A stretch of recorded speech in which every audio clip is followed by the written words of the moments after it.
There you go. This is 10 years of buildup. So there's no flushing a heater like this.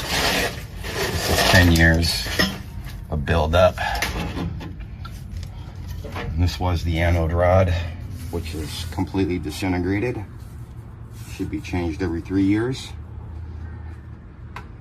And yeah, that's it. Non-leaker. So you think every year to flush a water heater? I would say flush a water heater every year and change the anode rod every 3 years.